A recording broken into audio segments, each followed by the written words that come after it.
પણ સામે અગ્નિ હતો. માં જગદંબાએ અગ્નિ સામું જોયું. અગ્નિને કીધું કે અગ્નિ, તેજ તે ગ્રહણ કર્યું છે, માટે જા, હું તને શ્રાપ આપું છું, તું સર્વ ભક્ષી બનીશ. જેટલું પણ તારામાં લોકો સારું કે ખરાબ જે પણ હોમશે એ બધું તારામાં હોમાઈ જશે. વાત તેજ છે. અગ્નિએ સ્વીકાર તો કર્યો, પણ અગ્નિ પણ અંદરથી બળવા લાગ્યો. અગ્નિ બળવા લાગ્યો. બળતા બળતા બળતા અગ્નિ વિચાર કરે છે કે હવે હું કોને કહું. આ તેજ નારદ મુનિને કહે છે કે આ તેજનું શું કરવું, મને બાળે છે. ત્યારે નારદ મુનિએ કીધું કે અગ્નિ સાંભળ, માઘ મહિનો આવે છે. માઘ મહિનાના સવારે સ્ત્રીઓ સ્નાન કરવા માટે આવશે અને એના રૂવાડા દ્વારા તું આ તેજ એમાં પધરાવી દેજે. માઘ મહિનો એ પરોઢિયે બરાબર સપ્ત ઋષિઓ, અને આ સપ્ત ઋષિઓના પત્ની સ્નાન કરવા માટે આવે છે.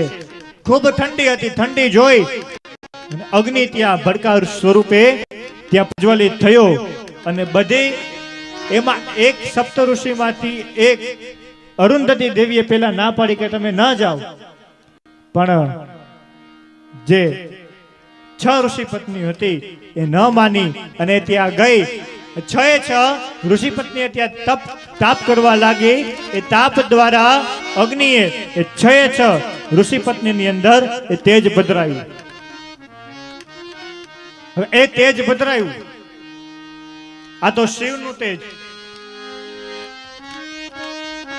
એમની અસર શરૂ થઈ. ધીરે ધીરે જોયું તો એમની અંદર ગર્ભનો સંચાર થયો.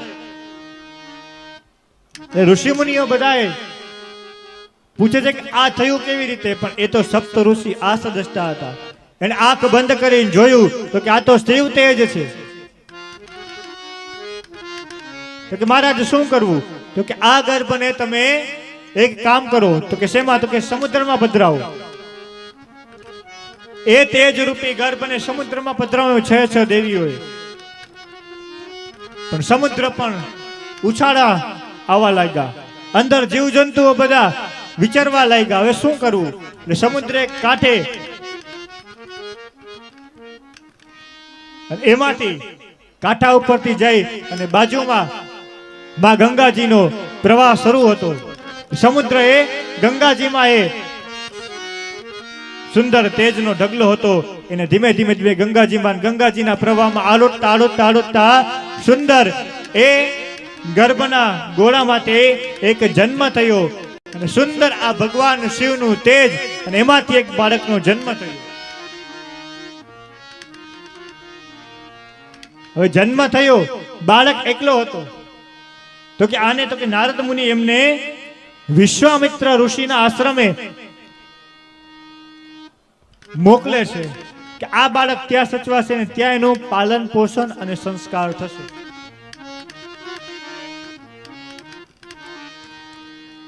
અહીંની કથા આપણને શીખવાડે છે કે આપણા બાળકને સારા સંસ્કાર એનામાં સિંચવા હોય તો એને અભ્યાસ માટે મોકલવા પડે છે. અને પેલા ઋષિ મુનિઓના આશ્રમમાં બ્રાહ્મણ, ક્ષત્રિય અને વૈશ્ય ત્રણેય ધર્મના, ત્રણેય વર્ણના બાળકોને ભણવા માટે મોકલતા.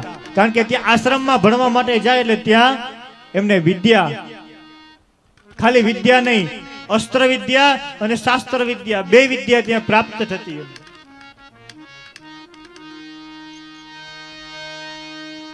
અને રામાયણમાં પણ કથા આવે છે કે ભગવાન રામ પણ અભ્યાસ માટે આશ્રમે ગયા હતા. પણ આશ્રમે અભ્યાસ માટે જ્ઞાન અભ્યાસ કરીને પાછા આવ્યા તો એનામાં શું ફેરફાર જોવા મળ્યો, તુલસીદાસ મહારાજ લખે છે.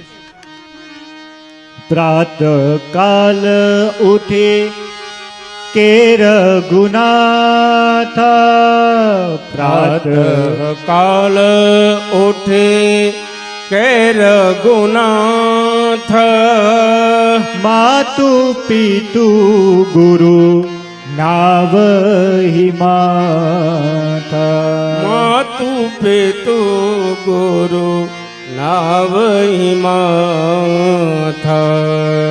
ભગવાન રામ અભ્યાસ કરીને તો શું ફેરફાર થયો? સવારે વહેલા જાગી અને સૌથી પહેલા મા બાપ અને ગુરુ ને પગે લાગી અને પછી જ બીજું કાર્ય કરતા. આ સંસ્કાર છે.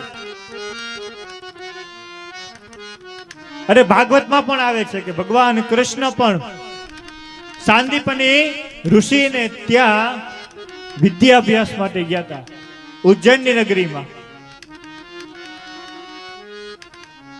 અને હાલ અત્યારે પણ ઉજ્જૈન નગરીમાં આશ્રમ છે કે જ્યાં ભગવાન કૃષ્ણ અભ્યાસ કર્યો હતો. માટે અભ્યાસ માટે જવું પડે. ગીતાજી પણ કહે છે તદ્વિધિ પ્રણિપાતે ન પરિપ્રશ્ને ન સેવ્યા. કારણ કે આશ્રમે તમને મોકલે છે ત્યાં તમે પ્રણિપાત થાવ છો, એટલે કે એના આશ્રય બની જાવ છો. કે ત્યાં આશ્રય બની કે હે ગુરુજી, હવે તમારા આશ્રય છું, તમારા ચરણમાં છું. એની પહેલા ગુરુજીની સેવા કરો. અને સેવા કરતા કરતા ગુરુજી એ રાજી થાય ને અને પછી એ વિદ્યાની શરૂઆત કરે કે હવે આ લાયક બન્યો છું. પેલા સેવા શીખવાડે છે. સૌથી અઘરામ અઘરી હોય ને તો એ સેવા છે. બધુંય થાય પણ સેવા થાય.